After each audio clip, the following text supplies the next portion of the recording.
आप सब लोग कैसे हो? सब अच्छे से हो ना? तो बच्चों, आज जो है हम लोग क्या करेंगे, आपके स्कूल सब में जो है बहुत सारे स्कूल सारे इकाइयों में बहुत आगे है, बहुत सारे स्कूल पीछे है। तो हम लोग क्या करते हैं, क्योंकि हमें जो है हमारे जो है वार्षिक परीक्षा की भी तैयारी करनी है। तो हम लोग ऐसा करेंगे कि हम जो है, क्योंकि पहले के सारे चैप्टर्स इकाइयां जो है आपके स्कूलों में ले चुके हैं, मुझे पता है। ठीक है। और कई स्कूलों में कुछ पीछे है भी। तो हम लोग क्या करेंगे, आज जो है इकाई 6 जीव जगत से हम शुरू करेंगे। और उसके बाद हम लोग इकाइयों को लेने के बाद, आपके एग्जाम तक के सारे इकाइयों को लेने के बाद हम लोग क्या करेंगे, फिर से रिवीजन करेंगे। क्लियर है? तो हम आपका जो है एक पहला इकाई भी अभी हमारा खत्म हो चुका है। दूसरा, तीसरा, चौथा, पांचवा सारे इकाइयों की जो है हम आपको अच्छे से रिवीजन भी देंगे। ठीक है। तो आपको जो है जो भी कोई भी प्रॉब्लम होगा वो सब आपको समझ में आ जाएगा। और मैं उम्मीद करती हूँ आप सबके स्कूलों में जो है 5 तक की तो इकाइयां खत्म हो ही गई है, क्योंकि बहुत सारे स्कूल बहुत आगे है। ठीक है। आपके स्कूल में कौन सा इकाई चल रहा है वो जरा आप कमेंट बॉक्स में कमेंट भी कर सकते हो। क्लियर है? और आपको कौन सा इकाई लेना है उसके हिसाब से भी हम लोग क्या करेंगे, आगे बढ़ेंगे। क्लियर है? तो इकाई 6 से आज हम शुरू कर रहे हैं, और बाकी के जो हम लोगों ने नहीं ले रखा है वो सब हम जो है आपको रिवीजन के तौर पे देंगे। तो सारे तैयार हो? ओके, ठीक है। तो हम लोग जो है इकाई 6, कौन सा है इकाई 6? अपने किताब को खोल के देखिए, बोलिए कौन सा है? जीव जगत। कौन सा है बच्चों? जीव जगत। तो जीव जगत क्या है? इस जगत में हमें पता है कि दो तरह के जीव पाए जाते हैं। एक तो सजीव, यानी हम सब में क्या है बच्चों, जीवन है, सजीव। और दूसरा जो है निर्जीव। ठीक है, दूसरे कैसे है? निर्जीव। तो तो बच्चों, जैसे सजीव हम लोगों के क्या क्या लक्षण है आपको पता है ना? सजीव क्या क्या लक्षण है? जो है हम लोग जो है श्वसन करते हैं, श्वास लेते हैं। ओके, श्वास लेते हैं। फिर जो है हम में वृद्धि होती है। ये थोड़ी है कि आप हमेशा छोटे बच्चे ही हो, है ना? आप पहले छोटे क्लास में पढ़ते थे, अभी बढ़ते बढ़ते 6वीं कक्षा में पहुंच गए, और अभी 1-2 साल में और आगे बढ़ोगे। तो क्या है, हर सजीवों में क्या लक्षण होता है बच्चों? वृद्धि होती है। क्लियर है? ग्रोथ होती है। फिर जो है हम लोगों में क्या होती है, उत्सर्जन की क्रिया होती है। यानी हम लोग क्या करते हैं, हम लोग जो है जैसे कि हम हमारे शरीर से जो हमारे वेस्ट पार्टिकल सब है वो क्या हो करते हैं, उत्सर्जित करते हैं, यानी बाहर को निकालते हैं। फिर जो है कई इसमें क्या होता है, हमें उद्दीपनों से संवेदनशीलता होती है। यानी कई बार क्या होता है, अगर आपका हाथ कुछ, हमारा हाथ अगर हमने आग में हाथ रखा है और जल रहा है तो हम जल्दी से उठा हटा देते हैं, है ना? तो इस तरह से जो है हमें हर संवेदनशीलता की प्रक्रिया होती है। क्लियर है? अगर आपने अपने गुड़िया को कहीं भी क्या करते हैं, कहीं भी डाल दिया या ऊपर से डाल दिया, तभी भी क्या होगा, चोट नहीं लगेगा, क्योंकि वो निर्जीव है। लेकिन सजीवों के ये सब लक्षण होते हैं, और मैं उम्मीद करती हूँ ये सब आपको पता है। ठीक है? ठीक है। यूपीएस चिरागांव का 8वां लेसन चल रहा है, मुझे पता है, क्योंकि आप सब आगे हो। तो हम लोग भी 6वीं इकाई से शुरू कर रहे हैं। Okay, good. और इसी तरह सभी कमेंट कीजिए कौन कौन से लेसन चल रहे हैं आपका। तो बच्चों, सबसे पहले हम देखेंगे सजीवों के लक्षण क्या क्या है। ठीक है। उसमें जो है पहला हम पढ़ेंगे पोषण। तो हम सबको किसकी जरूरत होती है? हमारी रोज की जो काम करने के लिए भोजन की जरूरत होती है। भोजन ही हमारे शरीर को ऊर्जा प्रदान करती है। क्या प्रदान करती है? ऊर्जा प्रदान करती है। सारे बच्चे बिना शोर किए ध्यान से कक्षा में बैठोगे और सुनोगे। ठीक है, मुझे सब दिख रहा है कि आप लोग कौन बात कर रहा है और कौन क्लास सुन रहा है। तो मेरे प्यारे बच्चों, आप सब अच्छे से सुनिए, तभी हमें समझ में आएगा। तो पोषण। तो बच्चों, हम लोग जब पोषण के बारे में बात कर रहे हैं, हम लोग सबसे पहले पौधों में पोषण। ठीक है, हम लोग जो है सबसे पहले किसके बारे में बात करते हैं? हम लोग पौधों के बारे में बात करते हैं। और पौधे आपको पता है ना, क्या है? जीवित वस्तु है ना? पौधों में भी क्या होता है? जीवन होता है। अगर आपने एक छोटा सा पौधा लगा दिया तो थोड़े समय बाद आप देखोगे कि वो बढ़ रहा है। अगर पानी नहीं दिया तो आप देखोगे वो सूख रहा है ना। तो पौधों में भी क्या होता है बच्चों, जीवन होता है। तो पोषण की बात सबसे पहले हम कहाँ से करते हैं, पौधों से करते हैं। तो सभी ध्यान रखिए, पौधों में पोषण। तो सबसे पहले हम आपको ये बता दें कि जो है पौधे स्वपोषी होते हैं, ठीक है। क्योंकि ज्यादातर पौधे, इसमें से थोड़े से एक्सेप्शनल केसेस हैं वो हम आपको बाद में बताएंगे, लेकिन ज्यादातर पौधों की जब हम बात करें तो वो स्वपोषी होता है, यानी अपना भोजन का निर्माण वे स्वयं करते हैं। क्लियर है। वे क्या करते हैं, अपना भोजन का निर्माण स्वयं करते हैं। अब आप सोचोगे वो लोग तो कहीं जाते नहीं है, उनकी किचन रसोई भी हमने देखा नहीं है, फिर कहाँ से भोजन बनाते हैं ये पौधे, है ना। तो जो है बच्चों, हमें वो लोग कैसे भोजन बनाते हैं जरा पहले हम वो देख लेते हैं। आपके किताब में एक चित्र दे रखा है 6.1, जरा सभी उस चित्र को जरा देखिए अपने किताब से, ठीक है। जरा हम आपको दिखा भी देते हैं, चलिए।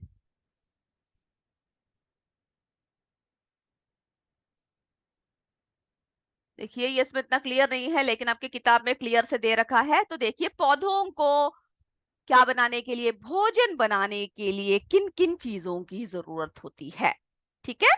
तो हम जानते हैं कि जो हरे पौधे होते हैं वे, उनको किन किन चीजों की जरूरत होती है, वे वायुमंडल से कार्बन डाइऑक्साइड लेते हैं। एक गैस होती है कार्बन डाइऑक्साइड, वे वायुमंडल से लेते हैं, ठीक है। वायुमंडल से वे कौन सा गैस लेते हैं, कार्बन डाइऑक्साइड लेते हैं, वो लेते हैं और भोजन बनाने की प्रक्रिया में वे ऑक्सीजन छोड़ते हैं, जिससे कि हम लोगों को जिसकी जरूरत होती है। क्लियर है।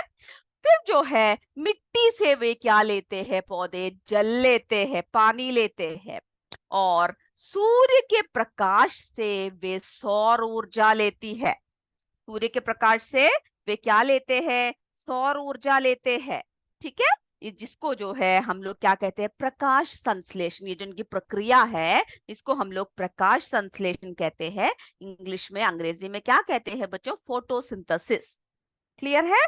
तो इसमें जो है क्या होता है, पौधे वायु से कार्बन डाइऑक्साइड लेते हैं, फिर जो है मिट्टी से जल लेते हैं, और सूर्य से क्या लेते हैं, प्रकाश लेते हैं, ठीक है। प्रकाश की यानी सूर्य की किरणें वे लेते हैं। और उनकी जो पत्तियां होती है, आपने पत्तियां देखी होगी ना, वो कैसे, ज्यादातर कैसे रंग के होते हैं, हरे रंग के होते हैं, ठीक है। तो जो पत्तियां होती है उनमें हरा, उनको ये हरा रंग जो है वो कहाँ से मिलता है, उन्हें जो है उनमें जो हरित लवण होता है, ठीक है, जिन्हें हम क्लोरोफिल कहते हैं। पत्तियों में क्या होता है, क्लोरोफिल, जिसमें से उन्हें क्या मिलता है, हरा रंग मिलता है। तो उन्हें भोजन बनाने के लिए क्लोरोफिल की भी क्या होती है बच्चों, आवश्यकता होती है। तो ये डायग्राम क्या करोगे आप अपने किताब से देखकर आपको जो है एक बार बनाना है। क्लियर है। तो हमने देखा कि जो पौधे होते हैं वे अपना भोजन स्वयं बनाते हैं, और वायुमंडल से वे कार्बन डाइऑक्साइड लेते हैं, मिट्टी से, सॉरी, जल से क्या लेते हैं, या फिर मिट्टी से क्या लेते हैं, जल लेते हैं। फिर सूर्य का प्रकाश की उन्हें जरूरत होती है, और क्लोरोफिल जो कहाँ पर उपस्थित होता है बच्चों, उनके पत्तियों में। क्लियर है। तो इतनी चीजों की जरूरत किनको होती है, पौधों को अपना भोजन बनाने के लिए होता है। तो वे वायु से ही ये सारी चीजें लेकर, वातावरण से ही लेकर अपना भोजन स्वयं बनाते हैं। इसीलिए उन्हें स्वपोषी यानी भोजन का निर्माण वे स्वयं करते हैं, हम उन्हें स्वपोषी कहते हैं। ठीक है। इतनी बातें क्लियर हो गई आपकी, हो गई, ठीक है। तो आपको वो डायग्राम भी जरा बनाना है।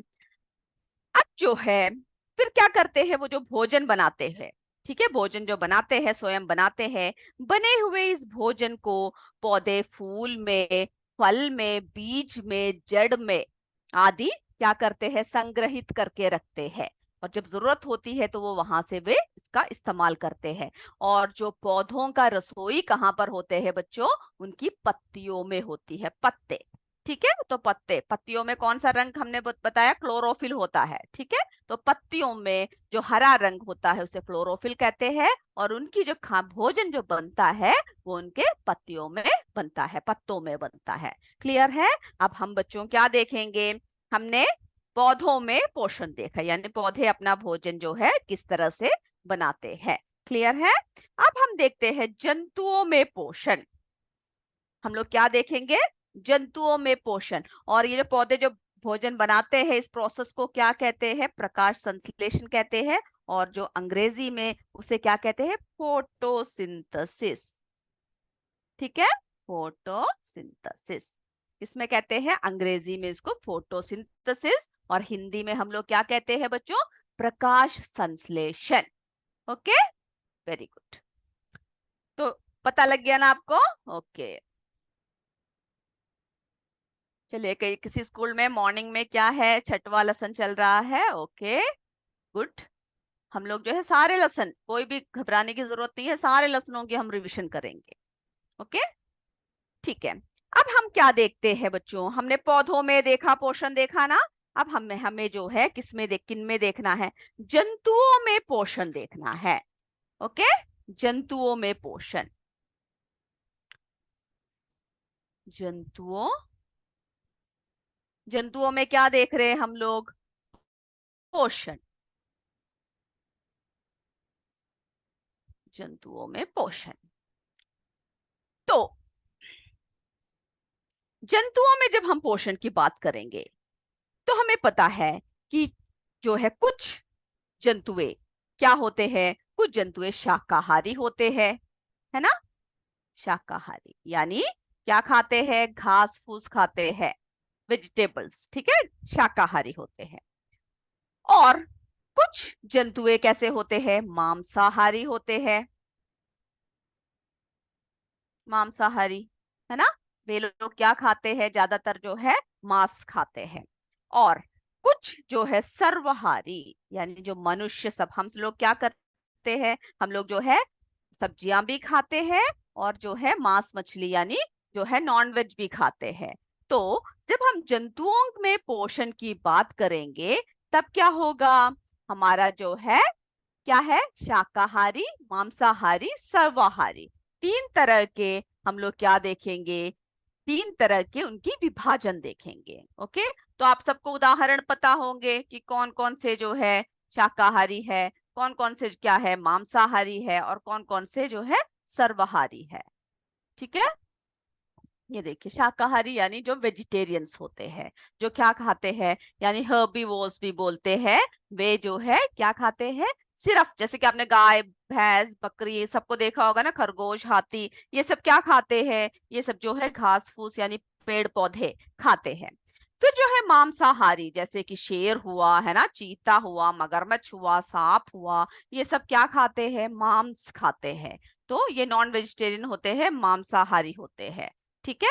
और सर्वाहारी, सर्वाहारी यानी जो मनुष्य हुआ, है ना, ये देखिए कुत्ते हुए, ये सभी जो है हम लोग जो है सभी खाते हैं, और कई कौवे सब देखे होंगे आपने, क्या है, सब खाते हैं।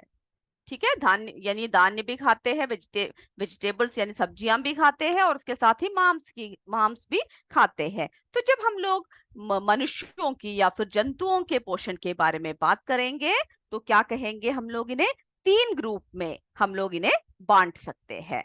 ओके, तो ये हमने देखा कि जो है हम लोग यानी जो जंतुएं होते हैं वे लोग जो है किस पर डिपेंडेंट होते हैं बच्चों, किस पर निर्भर करते हैं, वे लोग जो है भोजन बनाने के लिए वे किस पे निर्भर होते हैं बच्चों, वे वो पेड़ पौधों पर, है ना। अगर पेड़ पौधे ही नहीं होंगे तब क्या होगा, हमें भोजन मिलेगा कहीं से, नहीं मिलेगा।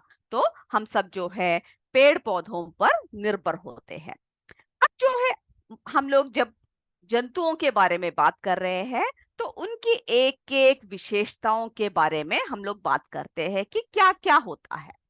तो सबसे पहले आपको पता है जीवित यानी जो जीव होता है, जिसमें जो है जीवन का संचार होता है, उनमें क्या होता है, यानी सजीव जो होते हैं उनमें श्वसन की प्रक्रिया होती है।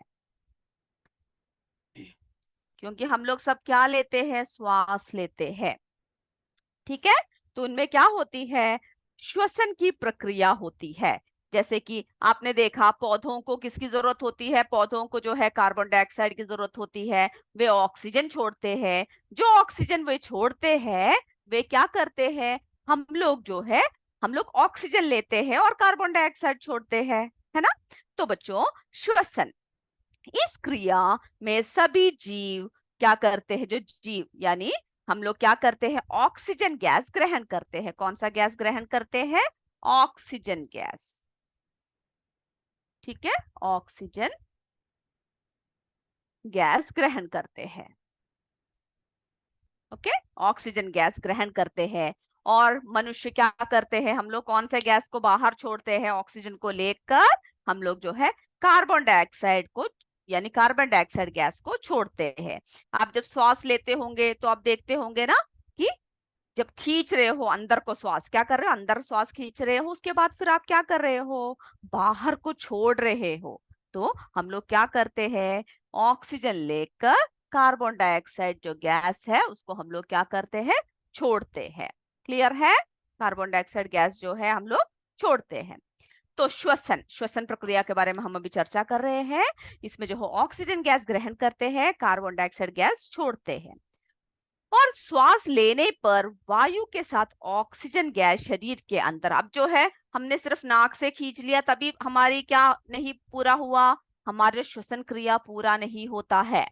क्लियर है, ये जो है, ये जो ऑक्सीजन जो हम लोग खींचते हैं बच्चों, वो क्या होता है, वो हमारे शरीर के अंदर, ठीक है, शरीर के अंदर फेफड़ों द्वारा, ओके, हमारे शरीर के अंदर जो है फेफड़ों द्वारा ग्रहण की जाती है। क्या करते हैं, जब श्वसन की प्रक्रिया जब होती है तो जो है हम लोग जब ऑक्सीजन गैस को ग्रहण करते हैं तो वो हमारे फेफड़ों तक पहुंचती है। ठीक है, और फेफड़ों के जरिए, में जब हम लोग ऑक्सीजन लेते हैं, फेफड़ों के जरिए हम लोग क्या करते हैं, हम लोग जो है हमारा जो रक्त है वो इसको ऑक्सीजन गैस को हर तरफ, हमारे हर शरीर के हर कोशिका तक क्या करते हैं, पहुंचाते हैं। ठीक है, हर कोशिका तक जो है पहुंचाता है। और ऑक्सीजन के साथ साथ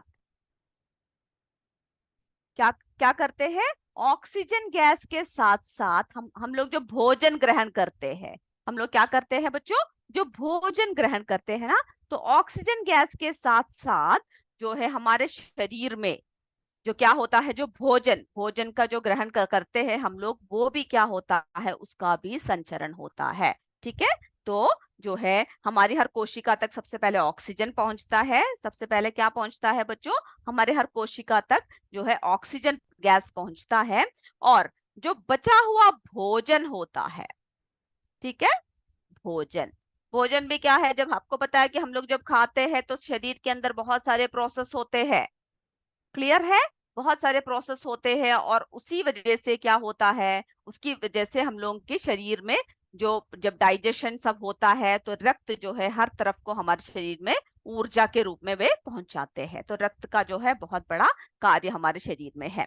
तो ऑक्सीजन के साथ जो है बचा हुआ भोजन भी रक्त के द्वारा हर कोशिका तक पहुंचाते हैं। ठीक है, रक्त के द्वारा कहाँ तक पहुंचाते हैं, हमारे शरीर के हर कोशिका तक पहुंचाते हैं। और इसी को हम लोग क्या कहते हैं, ऑक्सीकरण, यानी जो ऑक्सीजन द्वारा भोजन का जारण, वो क्या होता है, हर जगह जब पहुंचते हैं तभी इसको जो है हम लोग क्या कहते हैं, ऑक्सीकरण होता है, यानी वो ऑक्सीकरण करता है। जिसके फलस्वरूप क्या होता है, हमारे शरीर को क्या मिलता है बच्चों, ऊर्जा मिलती है। जिसके फलस्वरूप हमारे भोजन से यानी हमारे शरीर में क्या मिलता है, क्या मिलता है, ऊर्जा प्रदान होती है। ठीक है, तो हमारे शरीर को ऊर्जा मिलती है। और ऊर्जा और कार्बन डाइऑक्साइड क्या होता है, हमारे शरीर में जो है बनता है, और हम लोग ऑक्सीजन को ग्रहण करते हैं और कार्बन डाइऑक्साइड जो है उसको हम लोग क्या करते हैं, बाहर छोड़ देते हैं। तो हमें क्या करना है, अब जो है बच्चों श्वसन प्रक्रिया सब में अलग अलग होता है। ठीक है, श्वसन प्रक्रिया जो है सब में, सारे जीवों में अलग अलग तरीके से होता है। जरा हम देखें किस किस तरीकों से श्वसन प्रक्रिया चल रहा है।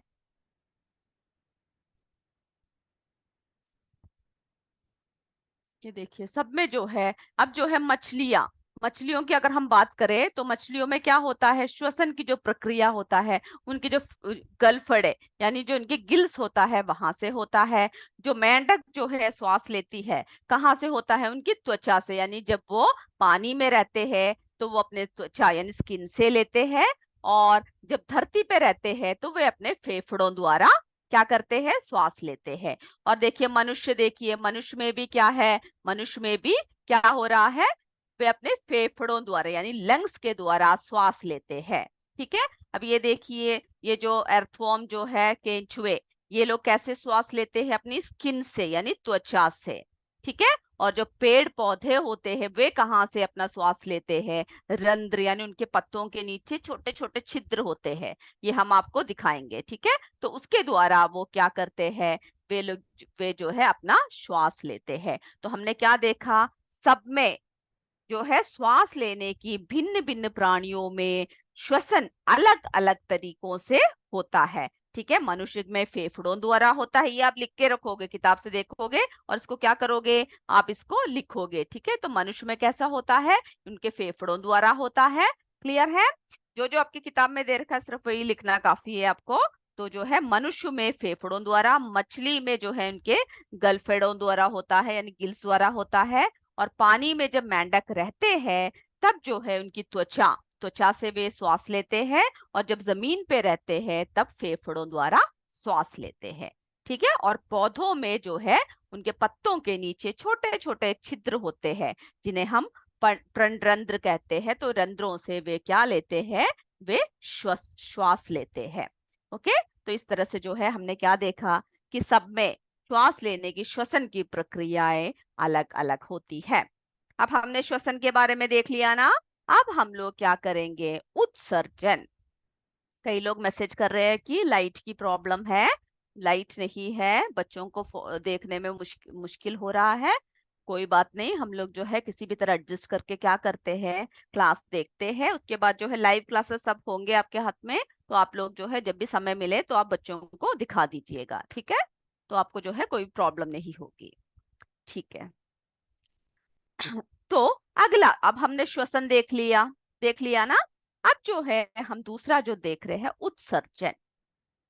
यानी हम लोग जो है क्या करते हैं, हमारे शरीर के जो भी वेस्ट होता है उसको हम बाहर निकालते हैं, है ना, उत्सर्जन। तो बच्चों, जैविक क्रियाएं जैसे पाचन एवं श्वसन आदि के फलस्वरूप क्या होता है, सभी जीवों के शरीर में, सभी जीवों के शरीर में अपशिष्ट पदार्थ बनते हैं। ठीक है। हम लोग जो भोजन सब खाते हैं उन सबको जितना आवश्यकता हमारे शरीर में होता है उसको छोड़कर फिर क्या होता है, जो बाकी जो बच जाते हैं, जो वेस्ट यानी अपशिष्ट पदार्थ क्या होता है, बनता है। ठीक है, बनते हैं। और ये शरीर के लिए, ये हमारे शरीर के लिए क्या है, अनावश्यक है, यानी इसको हमारे शरीर में उसकी आवश्यकता नहीं है। ठीक है, अनावश्यक है और हानिकारक भी होते हैं।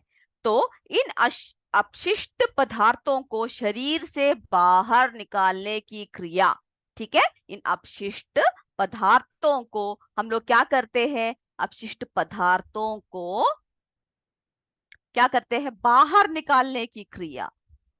ये सब टर्म्स आपको याद रखना है। क्लियर है बच्चों। अपशिष्ट पदार्थों को बाहर निकालने की क्रिया को क्या कहते हैं, क्रिया को हम लोग उत्सर्जन कहते हैं। ठीक है, ये टर्म जो है आप अपने नोटबुक में लिख के रखोगे, यानी अपशिष्ट पदार्थों को बाहर निकालने की क्रिया को उत्सर्जन कहते हैं। अब जो है हम लोग देखते हैं कि हमारे शरीर में यानी जंतुओं में क्या होता है, जैसे मल होता है, मल मूत्र, ये सब क्या है, अपशिष्ट पदार्थ है ना।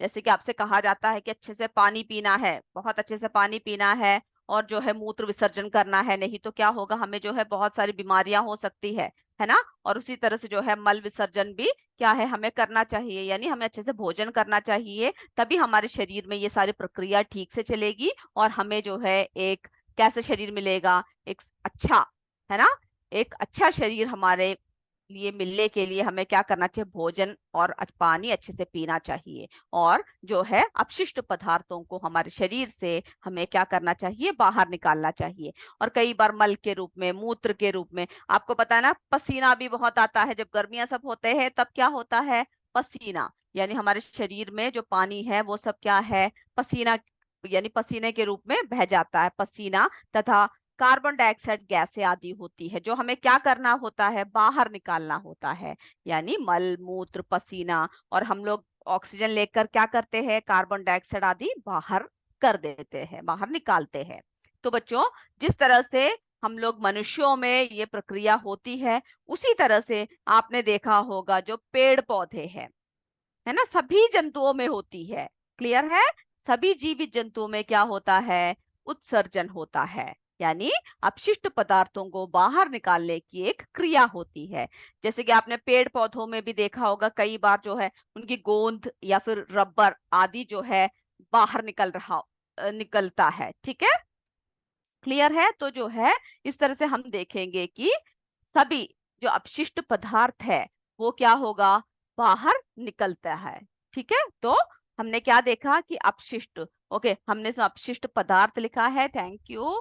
CS श्रावण ने लिखा पदार्थों। ठीक है, वेरी गुड। इसी तरह से आप जो है, जो भी छोटे मोटे क्या होते हैं मिस्टेक्स जब होते हैं तो आप लोग बता दीजिएगा। Very good, okay. तो अपशिष्ट पदार्थों को, ठीक है, या फिर हम लोग ये भी बोल सकते हैं कि हम लोग अपने शरीर के अपशिष्ट पदार्थ को क्या करते हैं, बाहर निकालने की क्रिया को हम लोग उत्सर्जन कहते हैं। क्लियर है? ओके। अब जो है उसी तरह से पौधों में भी हमने क्या देखा, जैसे कि गोंद, रबर, रेजिन, टैनिन, ये सब जो है क्या है बच्चों, टर्म्स है जो जो वो अपशिष्ट पदार्थ जो अपने शरीर से बाहर निकालते हैं। क्लियर है? तो उन सब, वो सारे अपशिष्ट पदार्थ को क्या कहते हैं हम लोग, उत्सर्जी पदार्थ कहते हैं। क्लियर है? उत्सर्जी पदार्थ, हम लोग क्या कहते हैं इन सब अपशिष्ट पदार्थों को, उत्सर्जी पदार्थ। ओके, अपशिष्ट पदार्थों को हम लोग क्या कहते हैं, उत्सर्जी पदार्थ कहते हैं। तो हमने उत्सर्जन भी देख लिया। अब हम देखते हैं संवेदनशीलता। जैसे कि हमने बताया ना कि अगर आपको कहीं चोट लगे तो आप लोग क्या हंसते हो बैठकर, नहीं, रोते हो, है ना, कि हाँ मेरे हाथ में चोट लग गया, मेरे पैर में चोट लग गया, या मेरे हाथ में क्या हो गया, घाव हो गया, है ना। और हम लोग क्या करते हैं, हमारे अंदर क्या होती है बच्चों, संवेदनशीलता होती है। तो ये सब हम लोग जो है जीवित, ठीक है, जो क्या है, हम लोग जीवित वस्तुओं के बारे में हम लोग क्या बता रहे हैं, बात बता रहे हैं कि क्या क्या प्रक्रियाएं होती है सजीवों में। तो हमने क्या देखा, संवेदनशीलता। क्या होगा बच्चों, संवेदनशीलता, कि जैसे कि कहीं से अचानक कोई आवाज आए या कोई पटाखा फूट गया, तब क्या होगा, आपने देखा होगा पक्षियां क्या वही बैठे रहते हैं, नहीं, भाग जाते हैं। या फिर आप अगर कमरे में बैठे हो, अचानक से कोई धमाका होता है तो आप क्या वहीं पर बैठे रहते हो, नहीं, आप क्या करते, एकदम से बाहर आते हो कि क्या हुआ, कैसे आवाज आई, है ना। या किसी गर्म वस्तु, अगर मम्मी आपको चाय दे और बहुत गर्म हो, और जैसे ही आप सीधा हाथ रख दो, आप क्या करते, एकदम से हाथ पीछे खींच लेते हो, क्यों, क्योंकि वे गर्म होती है। तो उन सब के प्रति हमारा संवेदनशीलता हम हर सजीवों में होता है।